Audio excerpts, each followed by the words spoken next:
the Divorced Girl Smiling Podcast with your host, Jackie Pilosoff. No one should have to go through a divorce feeling alone and isolated. That's why I created the Divorced Girl Smiling Podcast. Every show is 30 minutes, and the guests are my Divorced Girl Smiling trusted professionals. They're so wonderful. Financial advisors, divorce attorneys, mediators, divorce coaches, therapists, and more.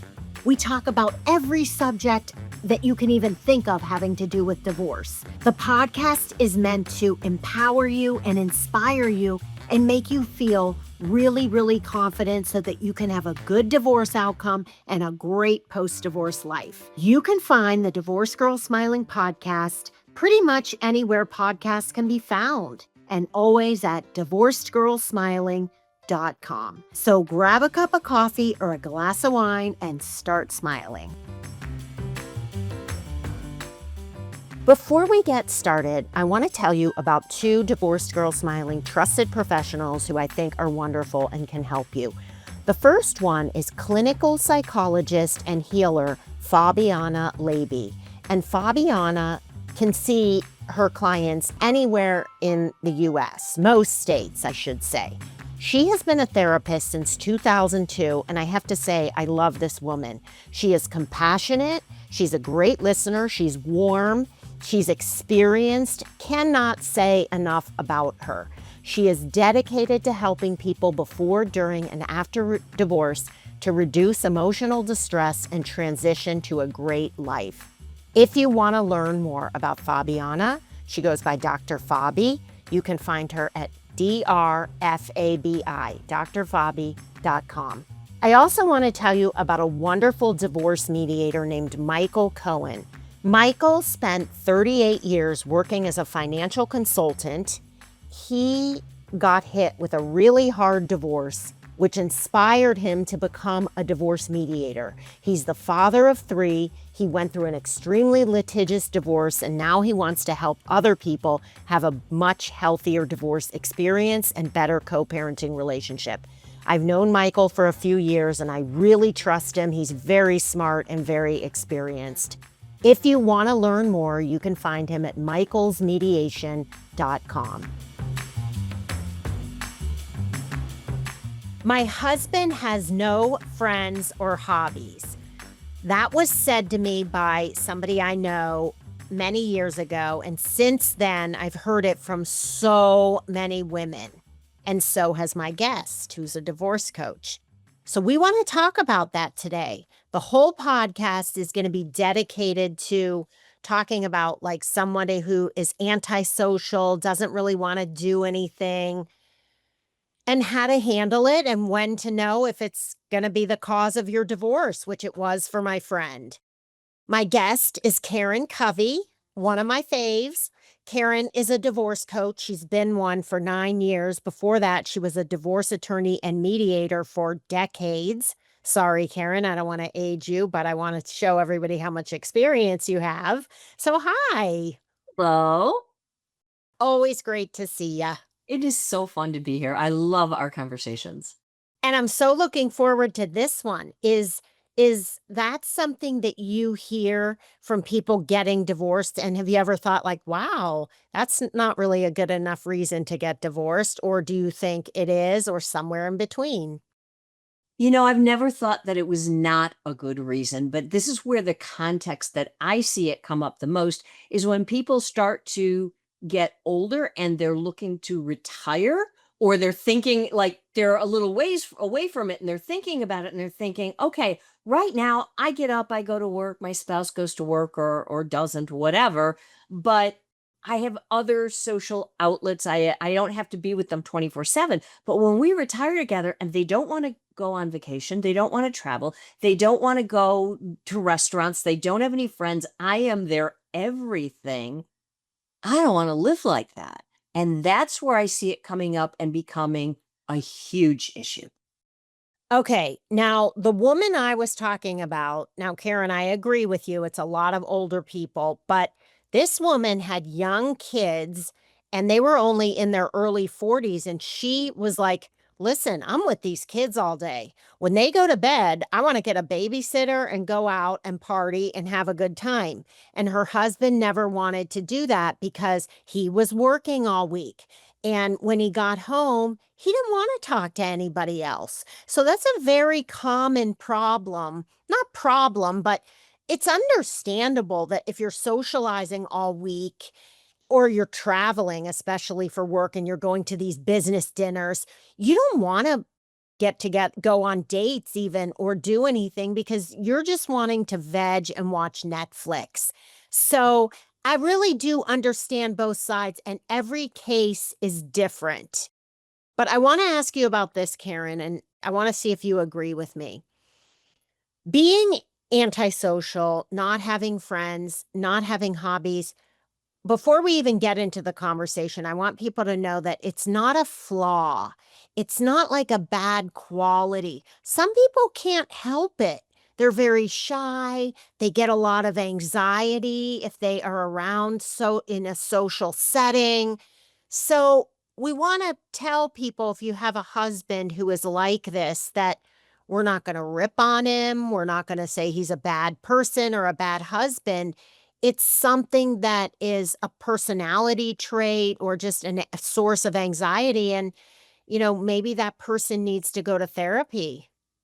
Yeah, it's kind of like sex, right? Some people like a lot of sex, some people don't like much sex at all, if any. If both partners are on the same page, no problem. It's when there's a disparity and one person, wants to be doing it every night and the other person's like, "Oh my God, I'm tired. Let's do it once a year," right? Okay, that's a problem. It's the same thing with going out. If one person wants to go out every night, every night, every night, like let's go party, and you got a couple of small kids, which I can't believe anyone would have that much energy with a couple of small kids, but we're not going there. But let's say somebody wants to go out and, often, and the other person doesn't want to go out at all. It's a problem. What's the problem is the disparity in the desire, right? For going out, for having friends, for having a social life. And the thing that you don't mention, I mean, historically, women have been the keepers of the social life, right? We're the planners, Absolutely. we're the ones that call the friends, make the dinner reservations, do all the things, get everybody out, right? So to a certain extent, you can't be too hard on a spouse who isn't that, like that's just the typical gender roles. But that having been said, you can't be your spouse's everything. It gets heavy. If you want to go out and they don't, and if they expect you to do all the planning, all the arranging, all the whatever, it's a lot of work. And after a while, if you don't talk about it, that's when the resentment builds. And that's when you might consider divorce, even for that reason alone. So you brought up a couple good points. Compromise. It can't be we're only going out one night a year, and it can't be we're going out every single weekend with a different group of friends. It has to be a discussion that you have somewhere in between. And the antisocial spouse has to either get therapy or find some way to work out the social anxiety because you're doing it for your wife. And then maybe the wife will say, "Hey, let's order pizza, stay in and watch Netflix the next weekend because Yeah. that's what I know you like to do." Yeah, but here's the key. Marriage is about compromise. Any relationship is about compromise. You don't get everything that you want your way all the time, and neither does your spouse. But here's the thing, if you or when you compromise, you can't be angry and upset about it, right? You're like, okay, fine, I'll go because you want me to go. But then you got the sour face on the whole night. That's not helpful. Then the other person just starts to resent you and says, "I want to go because this is so miserable," right? You've got to do it and really put yourself into it. Karen, you just described my marriage. That was a big source of contention in the marriage. And so my ex would agree to things, but then would be very angry and resentful. And it's like, well, why did you agree? Just say, "I don't want to do it," and then we won't do it. But, he was in a hard spot because he wanted to please me and make me happy, but yet he wasn't willing to do that with a good attitude. And that makes a huge difference. Okay, let's move on to this is what's going through the mind of the person who wants to go out. And tell me if you agree, Karen. I want to go on dates. I want to see how he looks when he's dressed up. I want him to see me dressed up. I want to feel sexy. I want to have fun together without any kids or family around. I want to come home late night, pay the babysitter, and have great sex and have it be like it was when we were a childless couple. And and then have the benefit, of course, of the kids waking up in the morning. But I think that that's not a big ask. I agree. I agree, but to your earlier point, if your spouse has social anxiety or they're really shy or they're whatever, it's a bigger ask of someone like that and you've got to know it. But here's the deal. You married the person. I can't imagine that suddenly they turned into a monk or a recluse because they're married. There had to be signs of this in your relationship all along. So it's about accepting them for who they are, not expecting them to change, but saying, "Look, can we do these things? This is important to me." And if they care about you the way you care about them, then everybody is compromising and it flows, and you don't let things get to the point where it's a giant resentment on anybody's part. Okay, now I will say when people are dating, the first year or 2 years even, they're on their best behavior, everybody's so infatuated, you can't get enough of each other, so you're going out a lot. So maybe by the time you figure out that your spouse is very antisocial and doesn't have the same social agenda as you're already married. Yeah. You might And even already have a baby. right. And then if that happened to you, I mean, it does happen. And if you didn't see the signs in the beginning because they were on best behavior or what have you got to work it and you've got a decision to make. It's like, how do you want to live your life? And then you have those conversations with your spouse. And what's interesting is if you stay on the level of, I want to go out, I don't want to go out, you butt heads. But if you can get underneath that and have a conversation about why, what does going out mean to you? Why don't you want to go out? Why do you want to go out? And have the conversation on that deeper level of what it means. Now you've got the chance to connect. Because the person who wants to go out, what it means to them is, I want to feel sexy. I want to feel like we were, when we were first in love, when we were first dating. I want to feel special. And going out makes me feel this way. Therefore, I want to go out. And then the other person has their perspective of, I don't want to go out. I'm tired. I'm this, I'm that. And then you can talk about how do you create a situation where both people are getting their needs met. Oh my gosh, that is 100% true. I love that you just said that. We are going to take a short break. You're listening to the Divorce Girl Smiling podcast. My name is Jackie Pilosoff, and I'm your host. And I'm here today with divorce coach Karen Covey, who is a recovering divorce attorney and mediator. Karen has been in this business for decades, and we are talking about when your spouse has no hobbies, no friends, and never wants to do anything. After the break, we are going to get into what happens to people, what can happen. A story I know that happened to this woman who had a spouse who never wanted to go out. And then, can it lead to divorce? So we will be right back. Karen Shalhoub and Catherine Shanahan are on a mission to change the way people get divorced.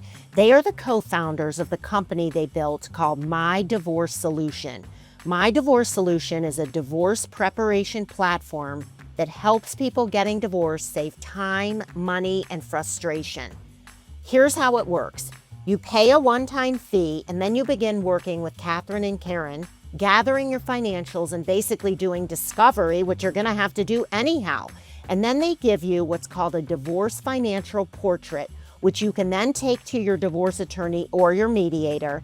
And what this platform does is it cuts out tons of billable hours that you would be paying your attorney to do it, and cuts out tons of time that it would normally take to get divorced. It's truly genius. It just shaves so much time and money off a divorce, and they give you so many scenarios and options so you can make the best decisions in your divorce. I cannot say enough about this company. Really, really trust them, and they've been around for a long time now. They're extremely successful. If you want to learn more, you can find them at mydivorcesolution.com. I also want to tell you about a really good divorce attorney in the Milwaukee, Wisconsin area. His name is Odalo Ohiku, and he is the founder of Ohiku Law Office. I really trust Odalo. He's so smart. He has been practicing divorce law since 2003, and he does it with all of his heart. He's a great person, good listener, emits positivity, trustworthiness, and get this one. He just got a license to be a divorce coach. Not because he wants to open up a divorce coaching practice, because he felt it would help him in his practice be a better attorney. So he is extremely dedicated, and I would highly recommend consulting him if you live in the area. You can find him at ohiku.com, and you can find both Odalo and My Divorce Solution in the Trusted Professional section of Divorced Girl Smiling. Welcome back to the Divorced Girl Smiling podcast. My name is Jackie Pilosoff, and I'm your host.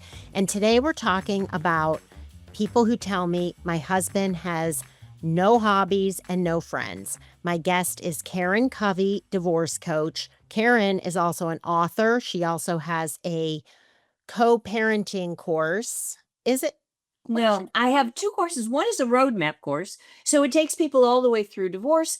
And one is a mediation preparation course, because so many people are using mediation. But if you're not ready for it when you walk in the door, you're not going to do well. So I have two courses on those things. If you can find all of Karen's resources on karencovey.com. And I would highly recommend Karen. I've known her for like 10 or 15 years. A long time. Okay. So I want to tell the story of this woman who had a spouse who just really never wanted to go out. And she was always out. There was a group of divorced people in my community, and this girl was married, but she would always come out with us. And I remember thinking, like, gosh, I wish I had a husband that I could go home to. You know, I was divorced. I was lonely. I wanted to meet someone. And I was thinking there's got to be an issue there. And she ended up getting divorced.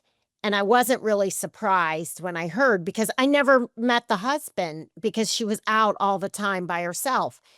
I'm not saying this girl cheated, but I think that situations like that lead to cheating, because if your spouse doesn't want to go out, you're going to start going out with your girlfriends. You're going to be drinking. You're going to be at bars. You're going to be social. You're going to be feeling sexy and dressed up and young and fun. And then you could meet someone. So just be really careful and either make a commitment to yourself that you don't want to cheat, or just be really careful, because you don't want to do that. It's better to leave first, in my opinion. Oh, I agree 100%. And my role when I was single, because I was single for a long time, I got married later in life. But I realized that if you don't put yourself in the situation where stuff happens, then it's way easier to avoid being in a cheating situation. So even though I was single, I had a rule. I would never go out, even for business, with a married man alone, just me and him for dinner. And he'd be like, let's talk business. And I'd be like, no, we can go out for lunch. We can go out for breakfast. I'm good at breakfast. But at dinner, somebody wants a glass of wine. It's just the two of you, and one thing leads to another. And no. And what if somebody sees you and gets the wrong impression? Right. So it's Not just good. You don't need to throw yourself into that temptation. But if your spouse won't ever go anywhere, and you feel like you need some social outlets, right? Then, yeah, can you go out with your girlfriends? 100%. Is it, air quotes, dangerous? I don't know. It gives you the opportunity to cheat more so than if you don't go out.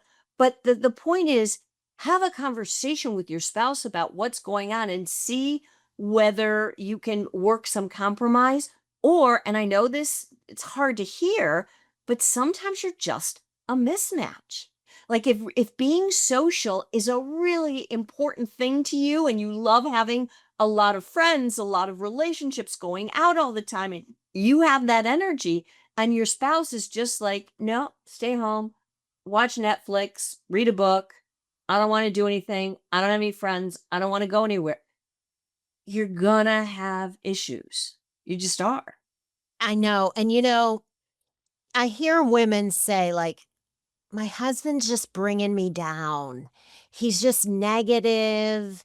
He just has a bad outlook. He doesn't want to learn anything new. He doesn't want to try new experiences. And I'm not saying like you should run and get a divorce if that's the case, but the whole key is to communicate and be very specific about what you want. Like, not just like, I want you to be more social. Be like, I want to go to Europe. I want to go to a museum downtown. There's an exhibit there that I want to see.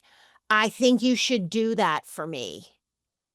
I don't know if I would say I think you should do that for me. You've got to make them want to do it and Okay, so what realize for should they say? themselves.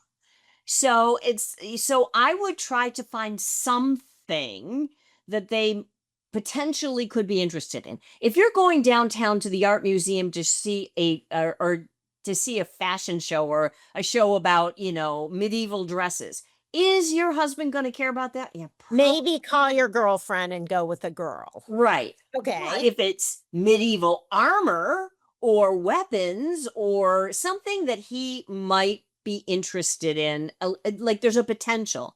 Okay, start with that. Start with something smaller, like going to Europe. Awesome idea. But you get over in Europe with somebody who's a stick in the mud and doesn't want to go out and doesn't want to, you just want to pull your hair out. Like that is not the place to start.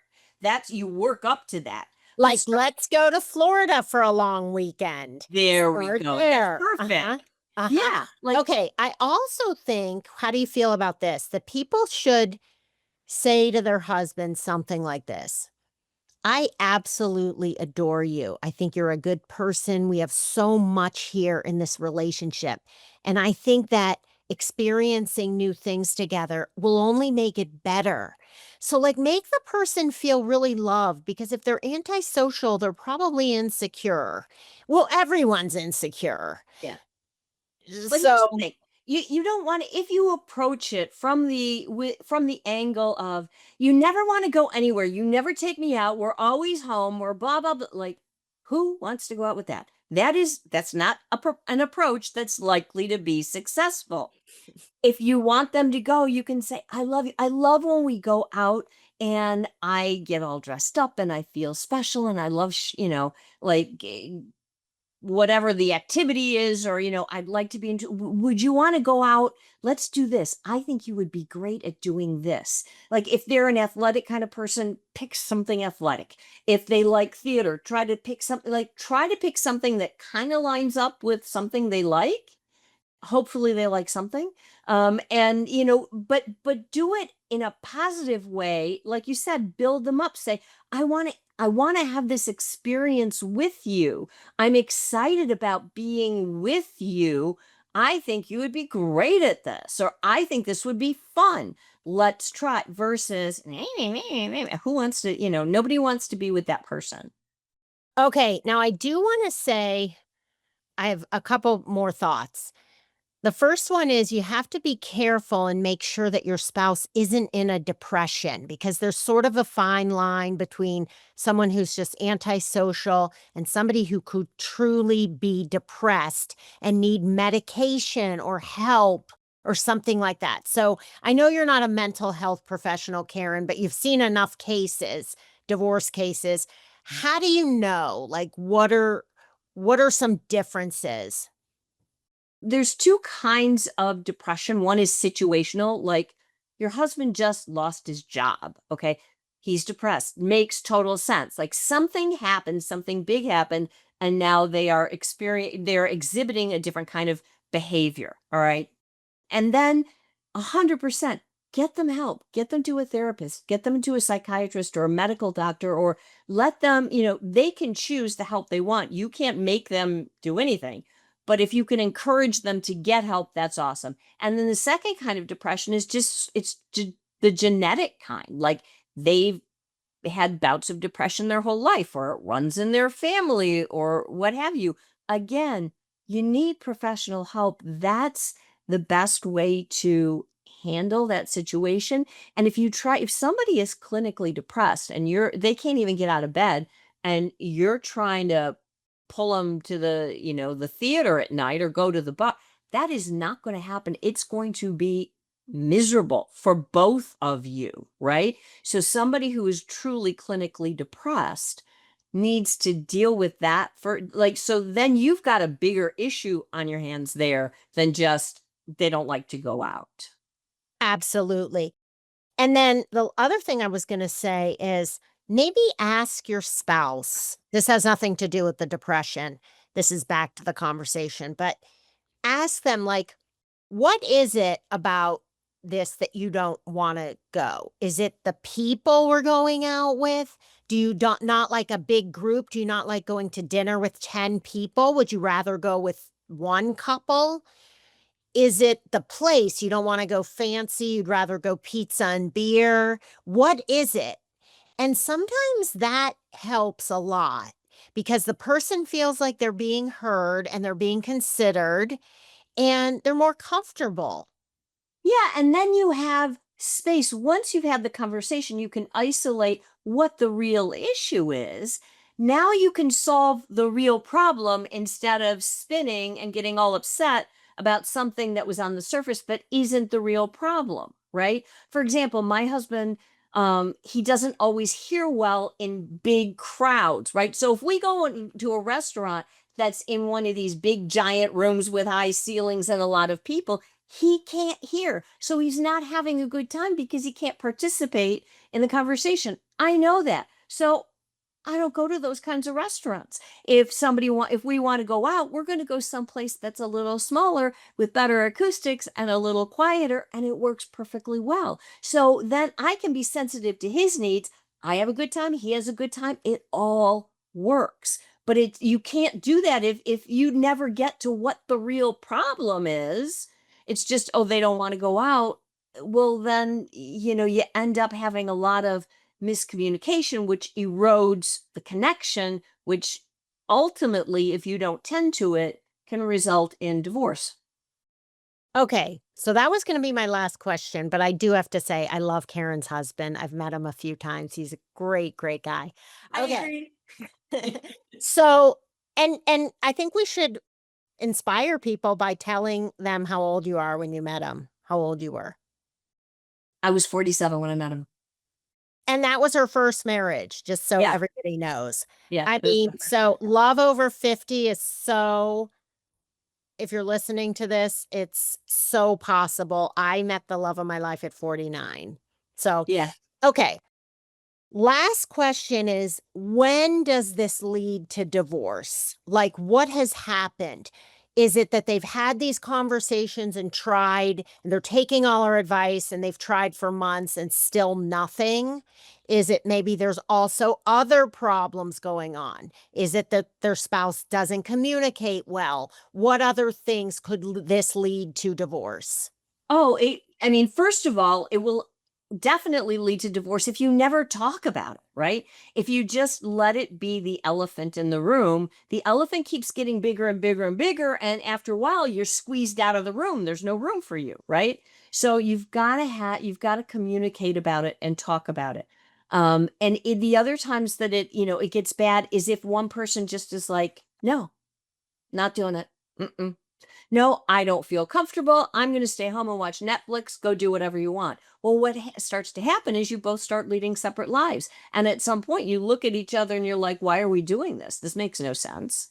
Right. So it's about keeping that connection between you. And that takes communication and compromise and working on things together and talking to each other. And, at some point, even if you've done all the work, if you're just if you've grown to be very different people, sometimes the result might end up being divorce, but you don't want to you don't want to let it get to that point. You want to do everything you can up till that point and get yourselves in marriage counseling or marriage coaching.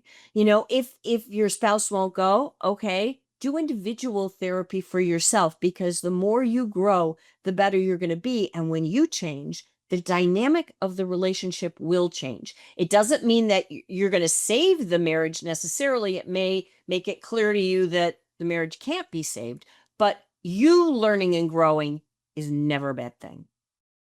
I just realized, Karen, you would be a great coach also for people considering divorce. Like, they don't know if they want to pull the trigger yet. Go talk to Karen. What you just heard is a sample. It's very obvious, Karen, that you were a mediator for many years, because all of these things sound like what they tell you in mediation. And if you go to Karen and she's your coach, and then you decide to get divorced, she can still be your coach, help you through the divorce, and tell you what to say and ask for in mediation. I love it. Yeah. What I call this is decision coaching, because when you're in this space of, I don't know, is it working? Is it not working? Is there hope? Is there no hope? What do I want? That's a lot. And people understandably get stuck in that space for years. While you're stuck, you're not making progress. You're wasting your life. You're wasting your spouse's life. So it's better to start to deal with the issues sooner rather than later. And then you can come to a decision one way or the other. And in my decision coaching, I'm not pushing clients to do one thing or the other. I wholeheartedly believe in marriage. I adore my husband. And I also wholeheartedly believe in divorce, because when it's not right, it's not right. And you're just making each other miserable. Right. So, but you gotta decide. And that's a really hard decision. Yeah. And your life is decision- determined by the Mhm. decisions you make or don't. Karen, thank you so much for being on the show. Always such a pleasure to talk to you. And I feel exactly the same. We could go on for hours, actually. We already went way over. So if you want to consult with Karen, or you have questions, or you want to hire her, you can find her at KarenCovy.com.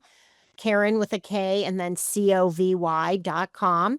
And you can also find her in the trusted professionals section of Divorced Girl Smiling, which is divorcedgirlsmiling.com. And you can also go to Divorced Girl Smiling to find more articles, podcasts, and sign up for my free consult. Thanks so much for listening, everyone. We'll talk to you real soon.